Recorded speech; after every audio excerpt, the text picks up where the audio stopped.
자, 오늘 이제 지난주에 이어서 시편 같이 또 공부하도록 합니다. 지난주에 좀 개론 부분에 말씀을 나누면서 결국 1절 못 들어갔는데 오늘 이제 1, 2절에 있는 말씀 오늘은 한번 같이 맞춰보도록 하겠어요. 자, 지난주에 말씀드린 내용 가운데 여러분들 이제 기억나는 게 시편 1편이라고 하는 그 시편에서의 위치예요.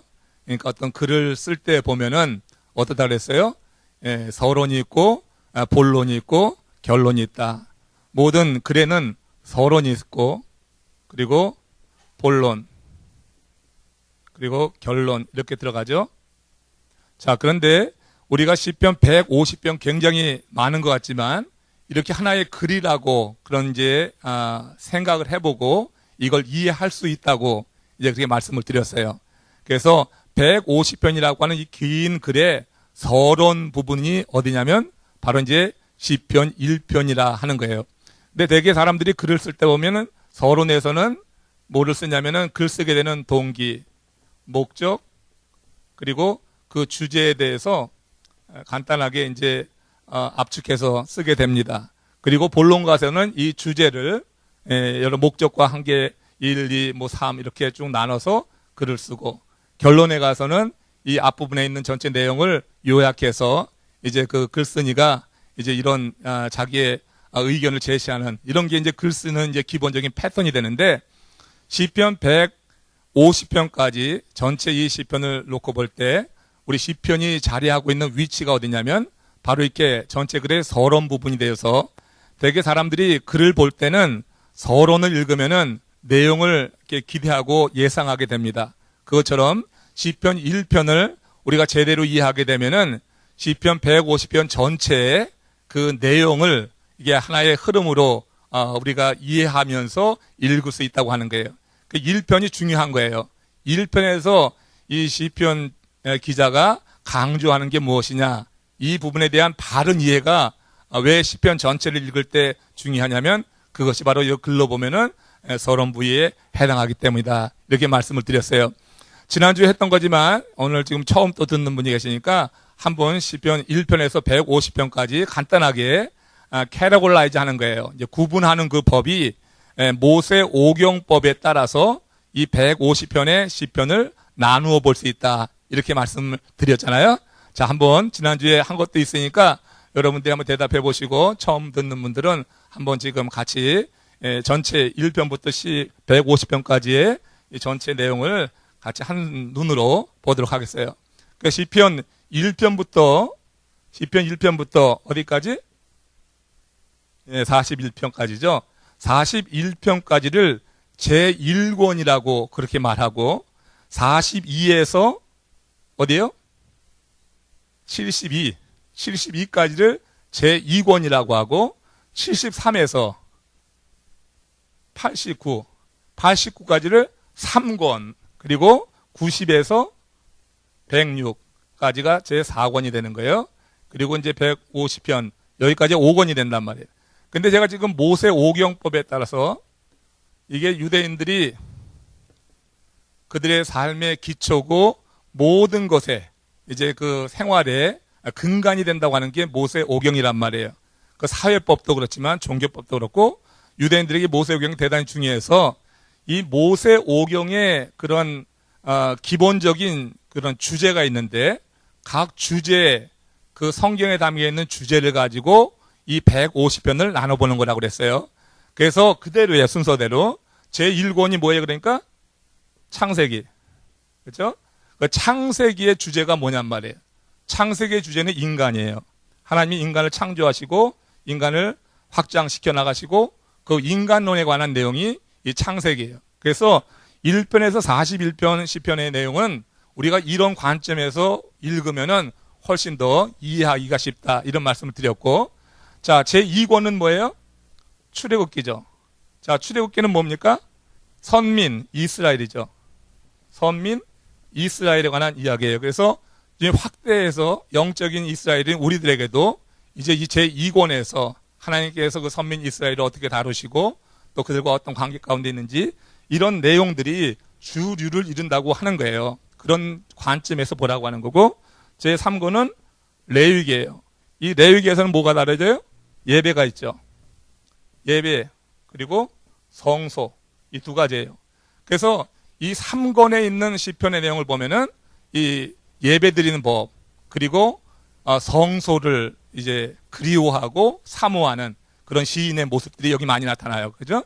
그래서 이제 3권, 이 레위기의 주제에 따른 이 부분이 사실 우리에게 상당히 은혜될 때가 있어요. 레위기만 그냥 성경을 보면은 조금 이렇게 피로하고 또 힘들고 하지만 이해가 잘 안 돼서, 그런데 사실 이 시편 3편에 3권에 묶여 있는 레위기 부분에 해당되는 그런 분류법에 따르면은 여기 이제 72편에서 89편에 있는 내용이 굉장히 성소를 사모하는 시인의 마음 같은 것이 여기 이제 쭉 기록되어 있는 것을 보면 은혜로운 부분이 많이 있다고 하는 거예요.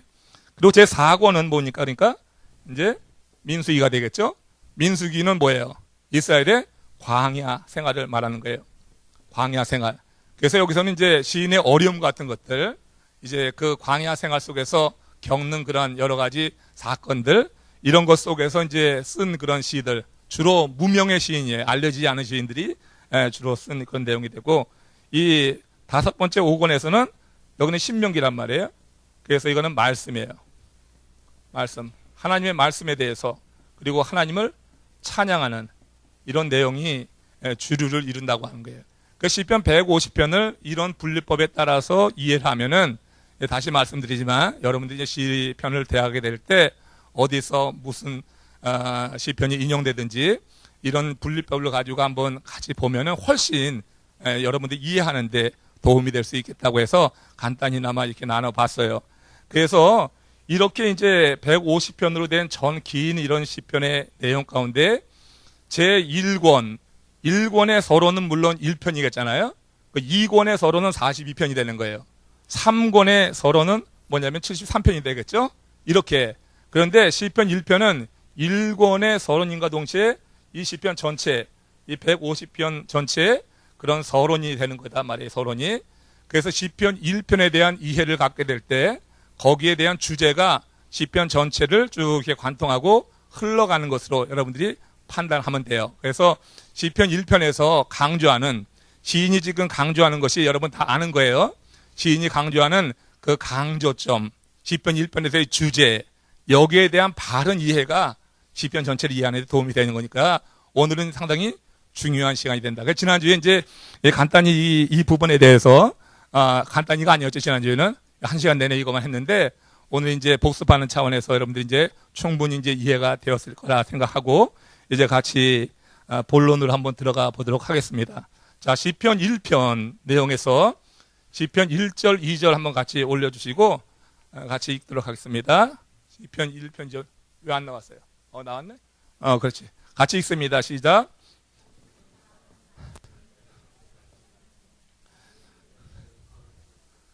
오직 아니하고 오직 여호와의 율법을 즐거워하여 그의 율법을 주야로 묵상하는 자로다. 자, 여기서요. 그러니까 이 앞부분에 지금 노란색으로 쳐졌는데 이게 주제예요. 그러니까 시편의 서론의 주제는 복 있는 자고, 이 복 있는 자라고 하는 그 개념이 시편 전체에 흘러가는 거다. 그러니까 이 시편의 저자가 여러 명이라고 그랬죠. 다윗만이 아니에요. 시편의 저자는 누구누구로 지금 기억하고 있어요. 시편의 저자는 물론 다윗이 73편으로 제일 많이 썼고, 그 다음에 누가 있어요? 솔로몬도 있고, 아삽도 있고, 고라의 자손도 있고, 그리고 모세도 있고, 그리고 우리 에스라인 2명이 있어요. 거기에 또 여러분 익숙하지 않은 건데, 이렇게 해서 그런 다음에 나머지 또 많은 부분이 무명의 시인이란 말이에요. 그러니까 여러 그런 시인들이 여러 시대를 살았어요. 같은 시대를 산 사람들이 아니잖아요. 그렇잖아요. 모세와 솔로몬이 같은 시대 안 살았잖아요. 다윗도 그렇고 시대 차이가 굉장히 많아요. 그러니까 다양한 그런 저자들이, 시인들이 다양한 시대를 살면서 창조주 하나님, 인도자 하나님, 보호자 하나님을 만나면서 그 안에서 하나님 경험한 내용들을 이렇게 신앙 고백적인 차원에서 쓴 것이 바로 이제 시편이다, 이렇게 말할 수가 있는 거예요. 하나님과 이거 관계에서 우러나오는 다양한 교감이 있어요. 그러니까 시인들이 살았던 시대가 틀리고 그들이 처했던 상황이 틀리기 때문에 이것이 뭐 어떤 시인은 굉장히 형통한 가운데 하나님을 찬양하고 하나님의 은혜를 고백하는 것도 있지만 또 어떤 경우에는 죽음을 눈앞에 두고 사경 가운데 그렇게 놓여 있을 때 그런 처참한 상황 속에서 하나님과의 교감이 있는 거 아니에요. 우리 인생이 잘 나갈 때도 하나님과 교감이 있지만 내 인생이 곤두박질 칠 때 그럴 때 오히려 더 하나님이 더 크게 보이고 더 가까이 있는 경우가 있다고요. 그래서 이렇게 이 시인이 다양한 그런 하나님과의 관계에서 나오는 그런 교감을 하나님을 향하여서 올리는 신앙 고백으로서 쓴 것이 바로 시편이라고 하는 거예요. 근데 다양한 저자와 다양한 시대와 다양한 신분의 그런 사람들이지만 전체적으로 흐르는 그런 주제는 뭐라고 하는 거예요? 이게 그러니까 150편의 이 시편이 어느 편집자에 의해서 모아진 것입니다. 많은 시들이 더 있었는데 150편을 모아가지고 이걸 이렇게 이런 분류를 가지고 의도적으로 나눴는지 모르지만 후대에 가서 보니까 그런 식으로 나눠지게 되더라. 왜 이렇게 5권으로 나눈 걸 알 수 있냐면은 아까 이제 150편의 이런 내용 속에서 보듯이 1편에서 이제 여기 41편까지가 1권이라고 했지만 여기 41편을 끝나면서 맨 마지막에 시인이 고백하는 게 뭐냐면 아멘, 아멘이에요. 여러분 확인해 보세요. 그 아멘, 아멘이라고 해서 이 전체 1권의 내용을 결론 짓는 거예요. 옳습니다. 옳습니다. 이렇게 맺는 그런 반복구가 나오는 거예요. 그 42편에서 또 72편이 있는데 여기 72편에도 똑같은 아멘, 아멘이 맨 뒤에 나와요. 한번 확인해 보세요. 그리고 이제 여기 73편에서 그 다음에 뭐예요? 89편. 여기 89편에도 똑같은 아멘, 아멘이 그렇게 맨 마지막 그 구절에 그렇게 강조돼 나온단 말이에요. 그래서 이 1권, 2권, 3권 이렇게 나눌 수 있고 제 4권에서는 여기서는 이제 아멘, 할렐루야가 같이 나올 거예요. 할렐루야. 그리고 제 여기 5권에 가서는 시편 전체가 다 이 시편 전체가 할렐루야. 그렇게 아멘 이런 내용으로 계속 기록되고 있는 거 봐요. 그래서 150편은 1편부터 150편의 대단원이라고 하는 것을 알려주는 거죠. 그러니까 결론이에요, 이게. 시편 150편은 글 쓰면은 결론 부분이야. 결론 부분이 뭐냐면 아멘 할렐루야예요. 그냥 모두 다 하나님께 영광 돌리는 그런 내용으로 그 짧은 구절이지만 전체 그런 내용이 매 절마다 들어가 있는 것을 볼 수가 있단 말이에요. 그래서 이런 차원에서 시편 1편이 그런 서론적인 격이 된다. 그래서 이 서론적인 시편 1편에서 지금 강조하고 있는 거, 이 앞에 있는 거, 복 있는 사람. 이 복 있는 사람에 대해서 바른 이해가 필요하다. 복이라고 하는 것이 과연 무엇이냐? 이 복의 개념이 분명해지되고 지금 시편인 저자가 복 있는 사람 하면서 1절에서 복 있는 사람이 하지 않는 것 3가지를 말하고 있어요. 그렇죠? 3가지를 말하고 있어요. 그건 뭐예요? 악인의 꾀를 따르지 않고 죄인의 길에 서지 않고 오만한 자의 자리에 앉는 것. 이건 다 연결되는 거예요. 악인의 꾀를 따르게 되면은 자연히 뭐가 돼요? 죄인의 길에 들어가는 거예요. 악인의 꾀를 따른다고 하는 것은 그의 생각을 내가 받아들이는 거예요. 그의 생각이 내게 영향을 미친 거예요. 그래서 내 삶의 실제적인 행동에 변화가 나타나는 거예요. 그래서 죄인의 길에 가게 되고 죄인의 길에 가 있다 보니까 이것이 습관화되니까 거기에 자리를 잡는 거예요. 한번 들어갔다 나올 수 있지만 계속해서 그 죄인의 길에 서 있게 되면은 거기에 자리를 잡고 그 악인 죄인처럼 살아갈 수밖에 없는 그런 관계가 이 3가지 악인, 죄인, 그 다음에 오만한 자 이게 하나의 그런 굴비처럼 엮어지게 된단 말이에요. 제일 그러니까 중요한 게 뭐냐면은 악인의 꾀를 따르지 않는 게 중요하죠. 자, 이렇게 복 있는 사람을 하면서 여기서 3가지 하지 말라고 하는 거 우리가 물론 살펴봐야 돼요. 그거 이제 같이 살펴볼 건데 그것보다 더 중요한 것은 뭐냐면 하지 말 것이 아니라 우리가 하는 것을 더 우리가 초점을 맞춰야죠. 그렇죠? 하지 않는 거에 초점 맞추기보다 하는 거를 하면은 하지 않는 것은 자연히 우리 삶 가운데서 멀어질 수 있다고 하는 거예요. 그래서 지금 이 시간에 요 2절에 나와 있는 이 내용 오직 여호와의 율법을 즐거워하여 그의 율법을 주야로 묵상하는 자로다. 그러니까 누가? 복 있는 사람이. 이 복 있는 사람이 시편 전체에 여러 다양한 그런 하나님과의 관계에서 다양한 교감을 느끼는 그런 시인이 고백한 신앙 고백인데 이 거의 모든 신앙 고백을 하는 이 시인들이 강조하는 게 뭐냐면은 결론적으로 보면은 그게 복 있는 사람이 누구냐 그 얘기예요. 그래서 복 있는 사람은 결국 하나님의 말씀에 사로잡혀 있는 자고 하나님의 말씀이 그를 다스리고 통치하는 자라고 하는 그런 내용을 그런 주제가 거의 다 흘러가게 되는 거예요. 그러니까 모든 시편을 이제 그런 관점에서 보게 되면은 아무리 어렵고 힘든 그런 상황에 있었던 시인도 결국 처음에는 그렇게 힘든 상황을 그렇게 고백하지만 그 시편 후반부에 가서는 반전을 이루게 되죠.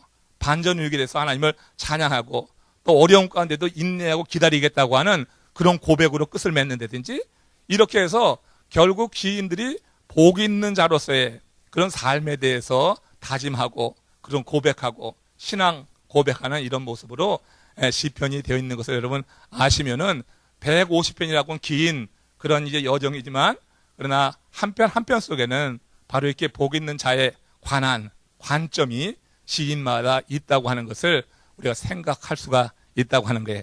그래서 오늘 저녁에는 이 복 있는 사람, 그래서 2절로 바로 넘어가고 시간이 되는 대로 앞으로 가서 악인은 누구고 또 죄인은 누구고 오만한 자는 누구냐, 이거는 이제 이 앞부분에 뒤 2절에 있는 이 내용을 공부한 다음에 잠시 살펴보면서 오늘 시간을 그렇게 보내려고 합니다.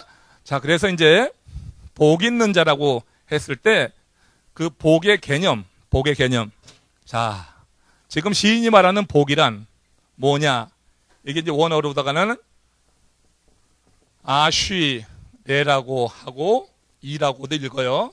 자, 아쉬레 혹은 아쉬레이 이렇게 이제 뭐 그 히브리어니까 그 발음이 좀 몇 가지로 이렇게 나오는 거예요. 그래서 아쉬레 이렇게 하는데 이 복의 개념이 무엇이냐 하는 거예요. 이 복이 여러분 우리가 말하는 생각하고 우리가 좋아하는 그런 세상적인 복만이 아닌 거죠. 이 복에는 그런 복도 있어요. 영과 육과 혼이 함께 풍성해지고 부유해지는 것을 의미하지만 더 근원적으로 아쉬레에서 강조하는 것은 뭐냐면은 이것은 내재적 복이에요. 내재적인 복. 그래갖고 여기서 지난주에 살펴봤을 때 마태복음 5장 3절에서 5장 3절이 열어보세요. 한번 같이 읽어보세요. 시작. 심령이 가난한 자는 복이 있나니 천국이 저희 것입니다. 그래서 여기 이제 5장 3절에서 심령이 가난한 자의 복, 심령이 가난한 자가 복되다 할 때 이 복이 여기서 말하는 이 복과 같은 개념이라고 하는 거예요. 그래서 결국 이 시편에서 시인이 말하고 있는 이 복 있는 자라고 하는 것은 지금 이 예수님이 말씀하신 심령이 가난한 자와 일맥 상통한다. 이 심령이 가난한 자도 어떤 세상적인 물질의 부를 가진 자가 아니잖아요. 이게 내재적인 복이란 말이에요. 그 내재적인 복은 하나님의 말씀으로 하나님을 모심으로 말미암아서 그의 삶을 이제 다스리는 그런 상태, 그런 상태로서의 이제 복을 말한다고 본다고 하면은 이 복의 개념, 아슈레의 이 복을 우리가 잘 이해해야 돼요. 그래서 이 복을 이해하기 위해서 심령이 가난한 자를 지금 설명했는데, 심령이 가난하다고 하는 것은 세상의 그 어떤 것에도 영향받지 않고 오직 하나님께만 영향받는 거예요. 그런 다음에 세상 것은 내가 다스리는 거. 이런 상태가 우리가 추구하는 심령이 가난한 그런 상태라고 하는 거예요. 그래서 세상에 여러 가지 영향받아가지고 삶이 이리 휘청 저리 휘청거리는 세상 사람들이 많이 있거든. 근데 심령이 가난한 사람은 하나님께 영향받는 거예요. 하나님께 영향받는다고 하는 것은 결국 하나님의 말씀이 그의 삶에 영향을 준다고 하는 게, 눈에 보이지 않는 하나님은 말씀으로 우리 가운데 영향을 주거든요. 그러니까 심령이 가난할 때 하나님의 말씀에 대한 굉장한 사모함이 있고, 그냥 단지 사모할 뿐만이 아니라 그 하나님의 말씀이 그의 삶에 어떤 영향을 주면서 그 말씀이 이끌어가는 그런 삶을 사는 것, 이런 삶을 살게 그때 내재적인 복이라고 있는 게 있단 말이에요. 세상 일로 인해서 흔들리지 않는 그런 내재적인 복이 이렇게 심령이 가난한 사람들에게 임할 수 있다고 하는 것이에요. 지금 이제 시편 기자가 강조하고 있는 이 복, 바로 이런 내재적인 복을 말한다. 그 시편 62편 2절, 여기까지 다시 지난주 내용까지가 바로 여기입니다. 여기까지 했어요. 다시 읽습니다. 시작. 오직 저만 나의 반석이시요 나의 구원이시요 나의 산성이시니 내가 크게 요동치 아니하리로다. 이게 뭐예요? 하나님께만 영향받는다고 하는 거예요. 오직 저만이 나의 반석이요 나의 구원이요 나의 산성이니 내가 크게 요동하지 않는다. 내가 다른 것에 영향받지 않는다. 이런 고백이거든요. 그러니까 지금 시편 1편에서 다윗이 자신이 고백한 대로 여기서 지금 말하고 있는 거예요. 정말로 복이 있는 자, 오직 하나님의 말씀에, 그죠? 주야로 묵상하며 그것이 그의 삶을 다스리는 그런 삶을 복 있는 자로 이렇게 설명했었는데 지금 62편에서 이렇게 고백을 하고 있다고 하는 것이죠. 자, 이렇게 복 있는 사람은 심령이 가난한 자로서 자족하고 지족은 들려요. 족한 게 뭔지 알고 그리고 스스로 자기가 처한 상황 속에서 자족하는 것. 이게 심령이 가난한 자의 모습이 되는 거다. 자, 이 사람들이 하는 일이 무엇이냐? 오늘 저녁 때 주제는 그거예요. 자, 이렇게 심령이 가난한 자, 복된 자, 내재적인 복을 누리는 자, 세상 것에 영향받지 않고 하나님의 말씀에 영향받는 그런 복된 자가 그렇게 이제 관심하고 중점을 두고 살아가는 게 무엇이냐? 오직 여호와의 율법을 즐거워하여 그 율법을 어떻게 해요? 주야로 묵상하는 자로다. 그 얘기예요. 그래서 결국 우리가 이 1장 2절에서 눈여겨보고 주목해야 될 것이 뭐냐면은 이게 묵상하는 것입니다. 자, 묵상이라고 하는 거예요. 여호와의 율법을 즐거워하는 사람이 여호와의 말씀을 묵상하게 되죠. 우리가 단순히 말씀을 그냥 아는 것과 하나님의 말씀을 묵상하는 것은 틀린 거예요. 그건 다른 거예요, 전혀. 하나님의 말씀을 그냥 아는 사람은 많이 있어요. 아는 사람은요, 그 알므로 인해서 삶이 변화되는 게 아니에요. 그 아는 것을 내가 묵상해서 내 삶에 그 말씀이 영향을 미치고 나를 이끌어갈 수 있도록 그 단계까지 나가지 않으면은 사실은 말씀을 안다고 하는 것이 사람을 상당히 교만하게 해요. 내가 말씀을 알아가지고 남을 정죄해요. 나는 살지도 않으면서 그 말씀을 가지고 누굴 판단해요. 이게 바리새인들이 하던 일이에요. 서기관들이 하던 일이 그런 일이에요. 너무나 많이 알아요. 근데 묵상이 되지 않아요. 묵상이 되지 않으니까 내 삶에 변화가 없는 거예요. 말씀이 묵상된다고 하는 것은 결국 그 말씀이 내 삶을 변화시켜 나가는 그런 역할을 한다고 하는 것이 담겨 있거든요. 그래서 이제 이 말씀이 묵상된다고 하는 것이 어떤 의미냐 하는 것을 지금 이제 오늘 저녁 때 몇 가지 단어로 이제 설명을 좀 하려고 해요. 그래서 말씀을 묵상한다고 하는 건 이게 어떤 의미냐면은 히브리어로는 하가라고 해요. 하가.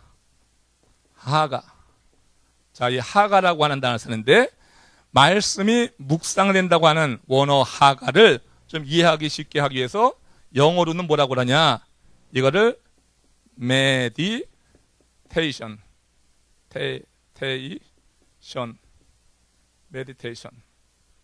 on 이렇게고요.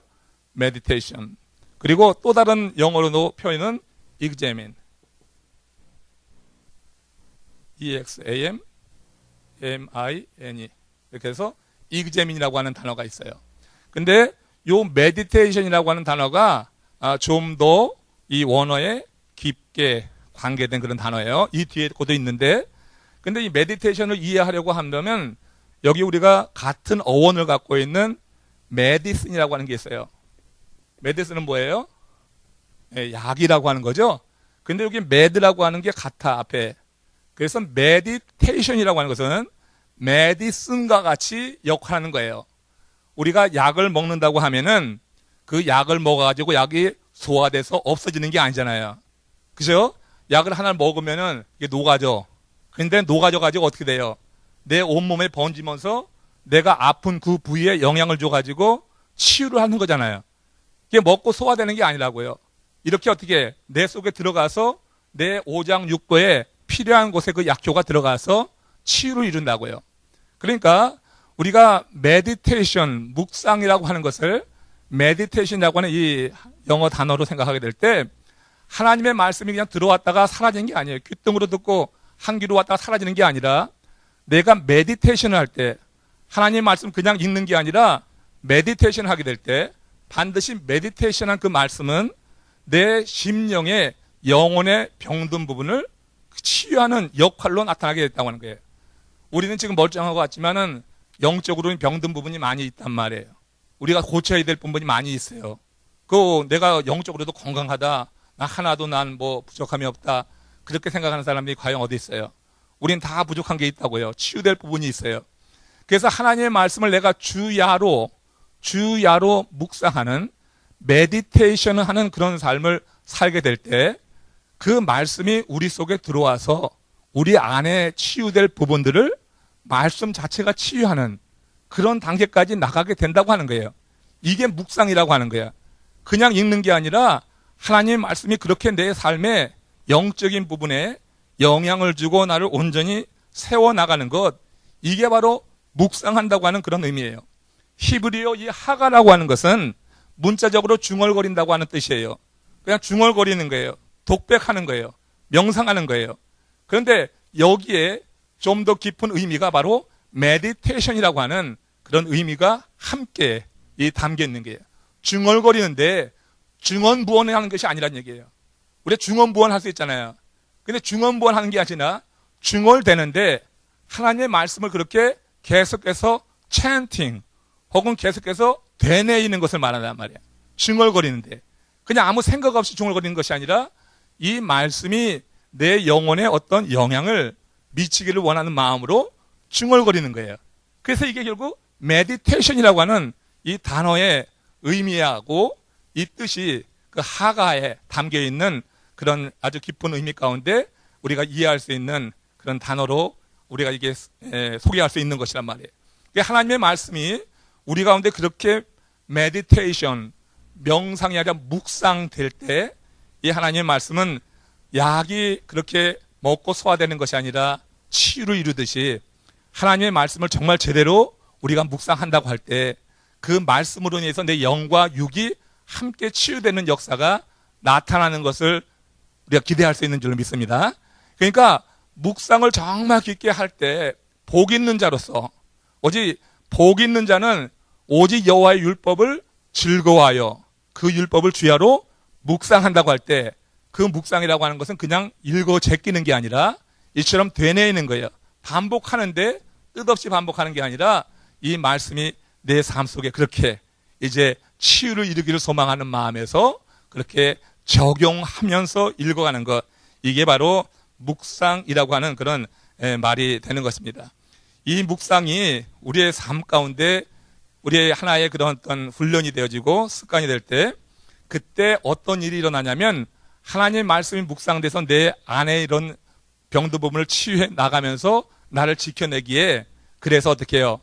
내가 복 있는 자로서 해야 될 이 묵상을 하게 되면은 우리가 하지 말아야 될 악인의 꾀를 따른다든지 죄인의 길에 선다든지 오만한 자의 자리에 앉는다든지 이거는 내가 하지 않으려고 해도 하려고 해도 할 수가 없는 게 이미 하나님의 말씀으로 묵상이 되고 하나님의 말씀이 나를 지배하고 그 하나님의 말씀이 나를 이끌어간다고 하면은 죄에 대해서 인식이 되는 거예요. 악인의 꾀가 정말 악인의 꾀라고 하는 것을 아는 거예요. 내가 말씀이 묵상됐기 때문에 그 악인의 꾀에 대해서 아니까 어떻게 해요? 따라갈 수가 없는 거예요. 근데 하나님 말씀을 묵상하지 않으면은 악인의 꾀가 달콤하게 들리는 거예요. 달콤하게 들리니까 그 악인의 꾀가 어떻게 해? 그게 들리는 거예요. 들려져서 내 마음에 들어오게 되면 어떻게 돼? 내가 그 꾀를 따라서 가게 돼 있어요. 그게 무슨 길이에요? 그게 죄인의 길이 되는 거예요. 그러니까 제일 중요한 게 뭐냐면 묵상함으로 우리가 유익한 것이 뭐냐면 악인의 꾀가 분별된단 말이에요. 악인의 꾀를. 그래서 악인의 꾀를 물리치는 것이 돼. 내가 악인의 꾀를 따르지 말아야지 고민하지 않아도, 예? 그리고 죄인의 길에 서지 말아야지. 악인의 꾀에 빠지면은 자연스럽게 죄인의 길에 들어서는 거예요. 죄인의 길에 들어서서 잠시 머물다 보면 어느 틈에 거기에 그냥 자리를 깔고 앉는 거예요. 그 자리를 깔고 앉으면 그게 뭐냐면 오만한 자의 자리가 되는 거예요. 그러니까 우리가 그냥 악인의 꾀에 빠지지 말아야지. 내가 고민한다고 되는 게 아니라 하나님의 말씀을 묵상하고 이 하나님의 말씀이 결국 내 삶 속에 자리를 잡게 될 때 우리는 악인의 꾀를 내가 의지적으로 물리치지 않으려고 해도 그것이 그렇게 틈타지 못하게 되는 자기 방어 기제가 또 작동이 되기도 하고 그런 악인의 꾀가 왔을 때 물리칠 수 있는 능력도 갖는다고 하는 거예요. 하나님의 말씀은 에베소서에서는 검으로 비유되잖아요. 그렇잖아요? 에베소 전신과 앞줄 입는 것 가운데 공격용 무기는 하나님 말씀이라고요.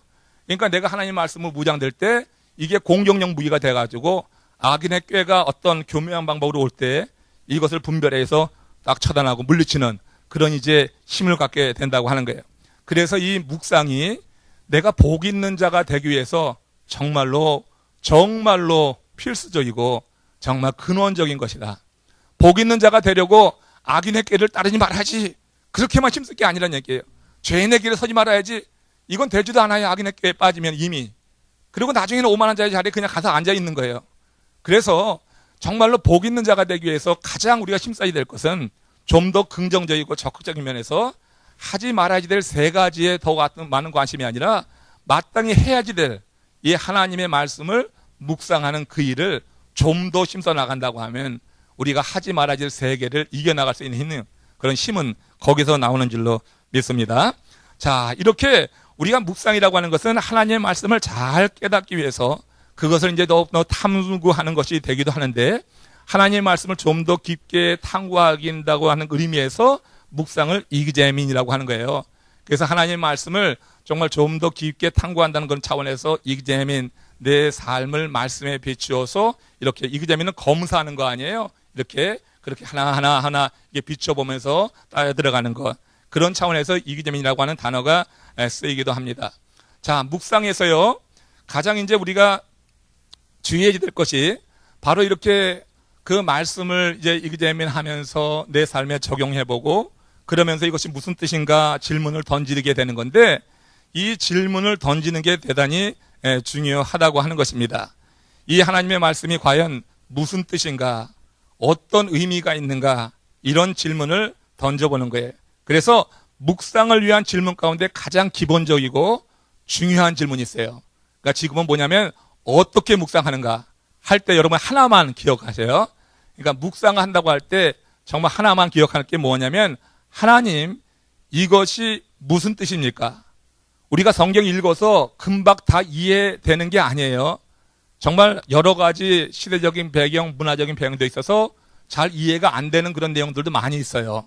그래서 우리가 하나님의 말씀을 그냥 읽어 제끼는 게 아니라 묵상을 한다고 할 때 내가 던져야 될 질문 가운데 가장 기본적인 질문은 하나님 이것이 과연 무슨 뜻입니까? 하는 거예요. 평이한 글이라 할지라도 이것이 과연 무슨 뜻이고 나에게 어떤 의미로 하나님 주신 말씀입니까? 이렇게 우리가 하나님 말씀을 대할 때 질문을 던지는 습관이 필요하다고 하는 거예요. 묵상을 잘하게 될 때 질문이 많아지는 거예요. 자, 이 질문이 어디서 나왔냐면은 이것이 무엇입니까? 하는 이 질문. 여러분 이것이 바로 만나의 의미이기도 한 거예요. 여러분이 우리 광야 시대 때 하나님께서 이스라엘 백성들에게 이제 그 40년 동안 광야에서 뭘 주셨어요? 만나를 주셨단 말이에요. 그 만나를 주셔서 이제 그 만나를 먹고 이제 살아났는데 그 하얗고 달콤한 그거 처음 이스라엘 백성들이 봤을 때 그걸 가지고 뭐라고 하냐면 이것이 무엇입니까? 그게 만나의 뜻이에요. 만나의 의미가 그거라고요. 그것처럼 이 만나는 곧 하나님의 말씀을 지금 이 시대에는 의미한단 말이에요. 우리가 만나를 받는다. 매일 아침 나와서 하나님이 우리에게 주시는 만나를 우리가 새벽 큐티 동안에 받는 거 아니에요. 그렇죠? 그러니까 만나는 하나님의 말씀을 의미하는 거야. 그러니까 하나님의 말씀을 대할 때 우리의 자세가 뭐냐? 이 이스라엘 백성들이 광야에서 만나를 받았을 때처럼 우리가 하나님 말씀이 정말 다 이해가 되지 않을 그런 때가 많이 있는데 항상 말씀 받을 때마다 이 말씀이 무슨 뜻입니까? 하는 그런 질문이 우리 가운데 던져지게 될 때 훨씬 하나님이 우리 가운데 또 우리의 눈을 열어주셔서 우리에게 그 말씀을 깨닫게 하시는 순간을 우리가 경험할 수 있다고 하는 거예요. 그래서 묵상할 때 중요한 것이 뭐냐면 내가 노력해서 알려고 하지 말고 잘 들으세요. 묵상의 첫 번째 원리 가운데 하나는 내가 노력을 해가지고 내 지식을 가지고 해석하려고 하지 말고 하나님 이것이 무슨 뜻입니까? 질문을 던지게 될 때 하나님께로부터 답을 이끌어내는 거야. 하나님이 성령 안에서 주시는 감동이 있는데 그 감동 속에서 하나님이 주시는 답을 들으려고 한번 힘써보자고 하는 게 제가 이제 한 예를 말씀드리겠어요. 자, 시편 119편 18절 말씀 보세요. 시편 119편 하면은 몇 권에 해당되죠? 시편으로 하면 아까 뭐죠? 5권이죠? 자, 5권에서는 주제가 뭐라 그랬어요? 신명기고 신명기의 주제는 하나님의 말씀이죠. 그죠? 그러니까 119편 한번 보세요. 119편 여기서 보면은 지금 시인이 무슨 고백을 하는 거예요? 시작. 내 눈을 열어서 주의 법에 기이한 것을 보게 하소서. 제5권의 주제 신명기예요. 신명기의 주제는 율법, 말씀, 찬양이라고요. 그래서 이 시 5권에 있는 많은 시편 가운데 이렇게 하나님의 말씀과 관련된 게 많이 있어요. 특별히 119편은 매 절마다 하나님의 말씀과 관련된 단어가 쭉 들어가 있어요. 성경 66권 가운데서 가장 긴 장이 시편 119편이에요. 그리고 가장 짧은 장이 117편이야. 예? 그렇게 돼요. 근데 이 119편 가장 긴 이 성경에서 매 절마다 하나님의 말씀과 관련된 단어가 들어가요. 율례랄지, 계명이랄지, 말씀이랄지, 훈계랄지 이런 단어가 매 절마다 들어가는 특이한 장이 119편이에요. 이 119편이 이 모세오경 분리법으로 따지면은 맨 마지막 신명기의 주제는 말씀. 그래서 우리가 시편을 어느 부분 대화가 될 때 이제 앞으로 그런 차원에서 한번 보시면서 이 강조하는 것이 무엇이냐 이렇게 알 수가 있을 거예요. 지금 여기 보다시피 내 눈을 열어서 주의 법에 기이한 것을 보게 하소서. 이거 뭐예요? 내가 아는 게 아니에요. 내 연약함을 알고 나의 무지함을 알고 하나님께 나가서 내가 이것이 무슨 뜻입니까? 하고 물어서 하나님이 주의 법에 기이한 것을 나로 보게 하소서 이런 것이 되거든요. 나는 묻고 하나님은 대답하는 것. 그래서 하나님 말씀을 가운데 두고 하나님께 묻는 거예요. 계속 묻는 훈련. 그걸 통하여서 하나님 내게 주시는 기이한 것을 보게 하소서. 나로 눈을 열어서 하나님이 내게 알려주시는 것을 깨달아가는 것. 이게 묵상이라고 하는 거예요. 세상의 명상과 그래서 다른 거예요. 세상에서 명상이라고 하는 것을 알아요. 명상이라고 하는 것은 무아지경 가운데서 자기가 스스로 어느 단계에 이르는 거예요. 그렇지만 묵상은 그런 게 아니에요. 묵상은 하나님이 우리에게 주신 모든 지적인 능력, 의지적인 능력, 감성적인 능력을 다 동원해서 하나님의 뜻이 무엇인가를 묻는 가운데 하나님께서 우리에게 우리의 눈을 열어가지고 그 뜻을 깨닫게 하는 것. 이걸 묵상이라고 한다고 하는 거죠. 또 119편 125절도 보세요. 여기서도 같은 유사한 내용입니다. 시작. 나는 주의 종이오니 깨닫게 하사 주의 증거를 알게 하소서예요. 자, 그렇죠? 그러니까 깨닫게 해서 아는 거예요. 이게 묵상이에요. 그렇기 때문에 우리가 하는 질문은 뭐냐면 하나님 이게 무슨 뜻입니까? 묻는 거란 말이에요. 그러니까 묵상 메디테이션을 제대로 하기 위해서는 묻는 질문이 우리 가운데 습관화되어야 되는 거예요. 하나님 말씀을 대하고. 그래서 하나님이 성령 안에서 우리에게 깨닫게 해주시고 또 눈을 열어서 알게 하시고 보게 하시고 이런 단계로 인해서 그 말씀을 내가 깨닫게 됐을 때 그때 뭐예요? 묵상이 됐다. 정말 하나님이 내게 말씀하시는 것이 이 구절을 통해서 이런 내용이구나. 깨닫게 될 때 거기서 어떻게 해요? 파워가 나온다고 하는 거예요. 그 파워를 가지고 세상에서 나에게 영향 주려고 하는 많은 유혹을 이겨내면서 우리 하나님의 백성으로 산다고 하는 것입니다. 여러분 본문을 읽으면서 누구나 다 골라낼 수 있는 것은 그건 관찰이라고 해요. 본문 읽으면은 성경 읽으면은 누구라도 다 알 수 있는 내용이 있어요. 그건 관찰이에요. 물론 묵상을 할 때 관찰이 우선됩니다. 관찰 없이 묵상하는 건 없죠. 그냥 관찰을 하고 관찰을 했는데 잘 이해가 안 되고 이것이 내 삶에 어떤 의미가 있을까 하는 그런 생각을 가지고 질문하게 될 때 그때 어떻게 관찰한 내용을 하나님께서 나로 깨닫게 하시고 관찰한 내용에 대해서 기이한 것을 나에게 열어 보여주게 하신다. 그럴 때 뭐가 됐다고 하냐? 묵상이 됐다고 하는 거예요. 그러니까 복이 있는 자는 어때요? 오직 여호와의 율법을 즐거워하기 때문에 무슨 말씀을 대하는 거예요. 대하면서 관찰하는 거예요. 그리고 어떻게 해요? 그 율법을 즐거워요? 주야로 그 율법을 묵상하는 자로다. 할 때 단순히 즐거워하는 것을 끝나는 게 아니라 이 말씀이 어떤 의미가 있느냐, 하나님 무슨 뜻이에요? 묵상은 그런 차원이란 말이에요. 그런 차원으로 들어갈 때 하나님 말씀이 내게 눈을 열려서 하나님 보여주시고 깨닫게 해주셔서 묵상의 답을 주시는 하나님이다. 하나님께서 주신 그런 답. 그래서 우리는 묵상을 잘했을 때 무슨 말을 하냐면 하나님이 내게 이렇게 말씀하셨습니다. 그때 말할 수 있는 거예요.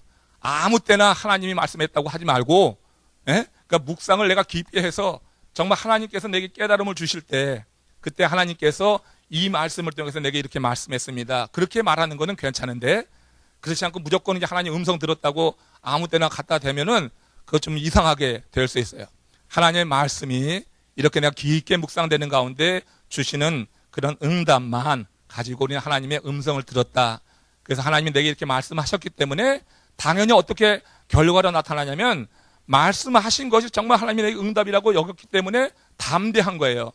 이게 하나님 말씀이 아니고 자기 감정에 사로잡혀가지고 자기 생각이라고 하면 가다가 어려움 막 오면 뭐예요? 다 포기하고 마는 거예요. 근데 진짜 하나님께 음성을 들었다고 하는데 어떻게 그걸 포기하냐고. 예레미야가 하나님께 음성을 들었으니까 요즘 그런 아주 큰 핍박과 기가 막힌 일을 당하면서 그러면서도 어떻게 결국 그거 해나가잖아요. 그러니까 내가 하나님의 음성을 들었다고 하는데 그 음성을 들은 대로 나가지 못하면 이거는 아니지. 예? 그건 내 감정이지. 그게 하나님 말씀 들었다고 할 수가 없는 거예요. 이 예레미야에게 하나님께서 눈을 열어서 알게 하시고 그 깨닫게 하시고 그래서 예레미야 하나님 말씀 음성을 들었기 때문에 담대하게 자기에게 주어진 그 길을 갈 수 있었다고 하는 거예요.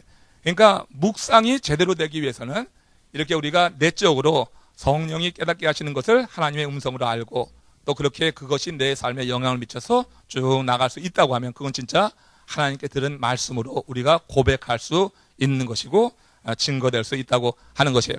자, 하나의 예를 들면서 오늘 이제 말씀을 좀 마치겠어요. 지난주에 여러분 제가 드린 말씀 가운데 우리 EM팀이 니카라과로 가는 바로 그 주였죠. 그 주에 제가 마가복음 1장에 있는 내용 가지고 같이 중간에 예화로 말씀드렸어요. 그 가운데 어떤 것이 있었냐면 예수님이 새벽에 한적한 곳을 찾아 나가셨죠? 여기서 뭐 하셨죠? 네, 기도하고 계셨어요. 한적한 곳에서 기도하고 있었어요. 근데 기도하고 있는 예수님을 제자들이 찾아 나왔어요. 제자들이 찾아 나와가지고 예수님께 뭐라고 하냐면 예수님, 우리 마을로 돌아갑시다. 모든 사람들이 주를 찾나이다. 기억나시죠? 예? 그렇죠? 그런데 예수님께서 이 한적한 데서 기도하신 예수님, 그 예수님께서 뭐라고 하냐면 아니다. 우리가 가까운 마을로 가자. 내가 이를 위하여 왔노라. 예수님이 그렇게 대답하잖아요. 그렇죠? 그렇죠? 네, 처음 듣는 거 아니죠? 자, 그런데 이를 위해서 왔노라고 그 가까운 마을로 갔을 때 가까운 마을로 갔어요. 자, 가까운 마을로 갔을 때 그때 만난 사람이 있어요. 만난 사람. 예수님이 아니다. 내가 가까운 데로 갈 것이다. 가까운 마을로 가자. 내가 이를 위해서 왔다. 그러면서 가까운 데로 가서 만난 사람이 누구였죠? 제가 일부 오늘 오전에 물었더니 대답하는 분이 안 계셨어. 나 그냥 기가 막혀갖고 그래서 참 마음이 조금 이렇게 허전했는데 우리 여기 저녁 때는 여러분들 좀 대답 좀 한 분이라도 해보세요. 에? 틀려도 되죠 뭐. 자, 아니 그건 기억나세요? 가까운 데로 가서 만난 사람이 누가 있다는 거 알아요? 그건 기억나시죠? 그래요. 그래 맞아요. 나병 환자죠. 이 만난 사람이 나병 환자야. 자, 나병 환자예요.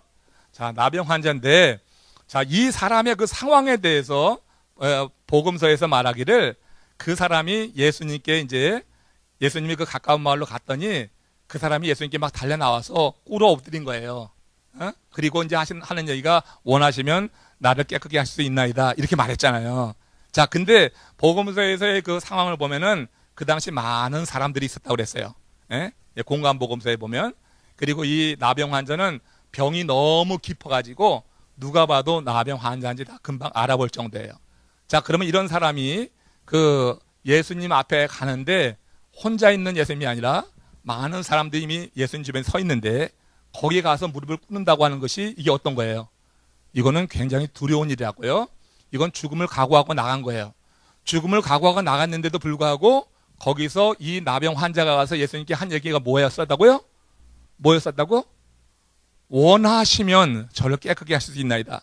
그러니까 나병 환자의 생각엔 두 가지가 있는 거야. 뭐냐면은 예수님은 내 병을 치유할 수 있는 능력이 있는 분이다 하는 그런 믿음이 하나 있었지만 또 하나 그를 사로잡고 있는 게 뭐냐면 원하시면이라고 하는 이 단어는 무슨 의미냐면 이 문둥 환자가 그 당시 그 사회의 규범, 그 사회를 이렇게 지배하고 있었던 그런 율법이라고 하는 벽에 꽉 갇혀 있었다고 하는 거예요. 그가 그렇게 나왔을 때는 그야말로 죽을 각오를 하고 나왔는데도 불구하고 내가 죽을 각오를 하고 나온 것과 사회적인 관습이 사로잡혀 있다고 하는 것은 또 다른 이야기라고 하는 거예요.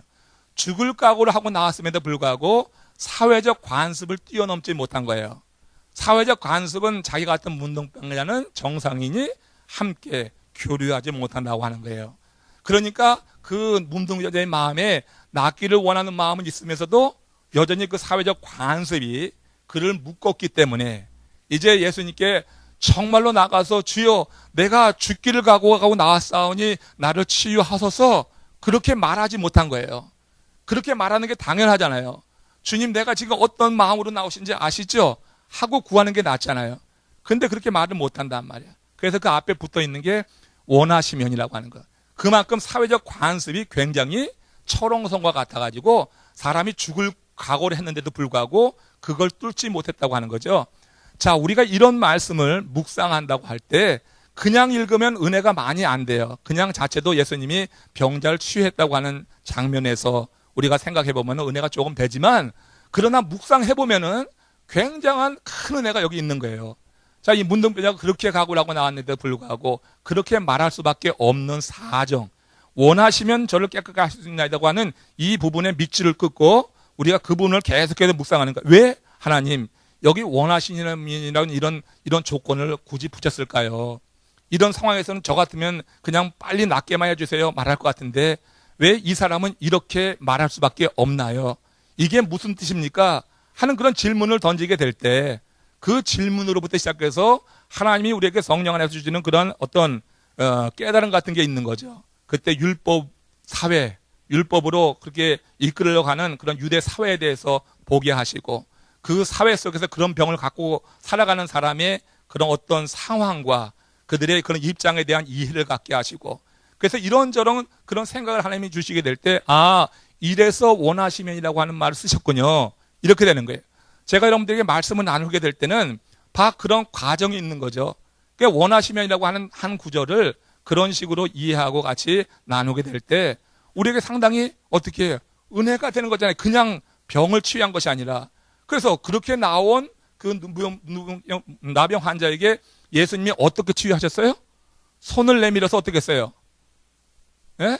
손을 내밀어 가지고 그 나병 환자를 만졌단 말이에요. 지금 사람들이 다 쳐다보고 있는데 그 나병 환자를 만지면 어떻게 되는 거예요? 그 부정한 것이 나에게 그냥 오는 거예요.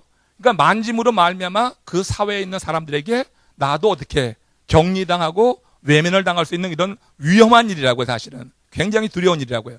그렇지만 예수님께서 그렇게 나와서 원하시면 저를 깨끗게 하실 수 있나이다 하는 그런 말을 하고 있는 이 나병 환자의 그 마음속의 생각을 헤아리시는 거예요. 그러니까 왜 예수님이 굳이 손을 내밀어서 만드셨을까? 이런 부분도 묵상해 보는 거예요. 이게 무슨 뜻입니까? 할 때 아, 우리 예수님은 그렇게 그 사회를 이렇게 철옹성처럼 이게 감싸고 꽁꽁 모든 사람을 숨막히게 하는 율법을 넘어서 초월하시는 하나님의 사랑을 전하기를 원하는구나 하는 것을 우리가 생각하게 되면은 이 나병 환자 한 사람의 이 치유 사건이 우리 인생 가운데 정말 어떤 사회적인 관습이나 편견 때문에 어려운 가운데 사로잡혀 있고 감히 사람들 앞에 나서지 못하고 자기가 처해 있는 상황에 대해서 나눔도 하지 못하고 정말 부끄러워서 감추고 있는 여러 가지 사회적인 어떤 편견 같은 게 있잖아요. 이런 것 가운데 사로잡혀 있는 사람들에게 이 부분이 묵상이 되고 그렇게 이해가 되고 자기 자신에게 적용해 본다고 하면은 그러면 예수님이 행하신 그 치유의 사건은 그 어떤 사건과 다르게 정말 나를 위한 주님이 내게 주시는 말씀이다. 그렇게 여러분 어떻게 해요? 인식이 되면서 훨씬 더 어떻게 그 말씀이 가까이 그리고 더 파워풀하게 우리 속에서 묵상되면서 내 삶을 다스릴 수 있겠다고 하는 것 여러분 느끼지 않아요? 이렇게 하나님의 말씀을 묵상한다고 하는 것이 그냥 읽어 제끼는 것이 아니라 내가 이 말씀을 정말 알기를 원하는 그런 마음의 소원을 가지고 이 뜻이 무엇입니까? 질문하는 습관을 하게 될 때 가장 기본적인 질문이지만 모든 말씀을 대하게 될 때 특별히 여러분들 마음 가운데 혹시 이렇게 마음에 좀 읽어서 더 마음에 와 닿는 그런 구절이 있을 때 좀 더 한번 질문하고 묵상을 해보게 될 때 더 깊은 의미가 그 어떤 사건이나 말씀 가운데 담겨 있는 것을 알게 될 것입니다. 이것이 여러분 묵상 메디테이션이에요. 그러니까 이렇게 묵상한 사람이라고 하면 같은 상황에 있는 사람이 그 말씀을 그렇게 묵상했을 때 이 말씀은 그 속에 들어가서 내 속에 막 병든 거를 치유하는 거예요. 내가 사람들의 편견 가운데 감히 나서지도 못하고 나도 어떤 사회적 관습 때문에 매여 있었는데 야, 우리 주님께서 그렇게 그들에 대해서 이런 마음을 갖고 있구나 하는 것을 깨닫게 될 때 내 삶에 많은 치유가 이루어지겠죠. 그러니까 묵상이라고 하는 것은 메디테이션, 메디슨과 같은 그런 어원을 갖고 있는 단어로서 우리 삶 가운데 그렇게 구석구석 우리를 치유하는 능력으로 역사할 수 있다. 바로 복 있는 사람, 다시 원론으로 들어가서 복 있는 사람은 뭐예요?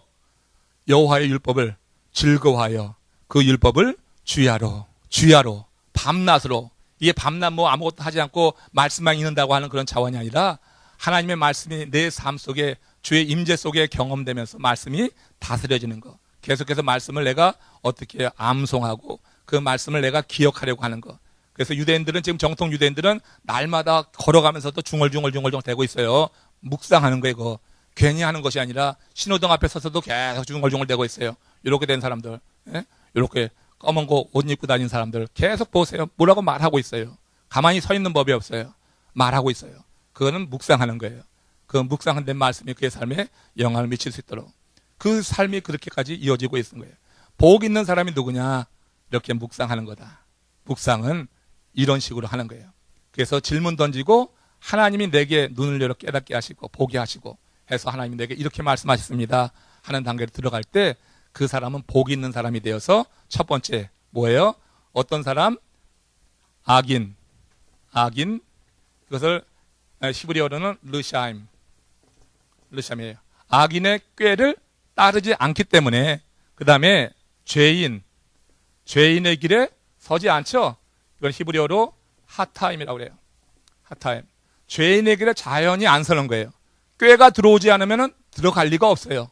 악한 생각이 들어오니까 행동이 나오는 거라고. 그 다음에 죄인의 길에 들어서지 않으면 당연히 어떻게 해요? 오만한 자. 그죠? 오만한 자. 이것은 레침이라고 해요. 레침이라고 하는데 이 오만한 자의 자리 딱 주저앉고 해서 이것이 좋소이다 하고 죄를 죄로 인식하지 못하는 오만한 자가 되지 않고 하나님을 대적하는 자가 되지 않는다. 그래서 우리가 말씀을 묵상해서 그 말씀이 우리 삶에 지배하게 될 때 앞에 지금 말하고 있는 이거는 아무것도 아닌 게 되는 건데 우리가 이 앞부분에만 관심하고 내가 이렇게 하지 말아야지 이렇게 어떤 죄의식을 가지고 그거에만 집중하게 될 때 실제로 말씀을 묵상하는 단계까지는 나가지도 못하고 중간에 계속해서 실수를 반복하는 이런 삶만 살게 될 것이다. 오늘 여러분들 다 복 있는 자가 되시기를 축원합니다. 이 복 있는 자가 시편 1편의 주제고 150편에서 모든 상황 속에서 그 시인들은 복 있는 자가 되기 위해서 하나님 앞에 그렇게 이제 머물려고 하는 그와 같은 아주 몸부림들, 그런 이제 고백들, 이런 것들 여러분들 이제 한 편 한 편 읽어 나가면서 같이 공부하게 될 것입니다. 우리 복 있는 자가 되어서 정말 우리를 향하신 하나님의 뜻이 삶 속에 누려지시기를 다시 한번 주의 이름으로 축원합니다.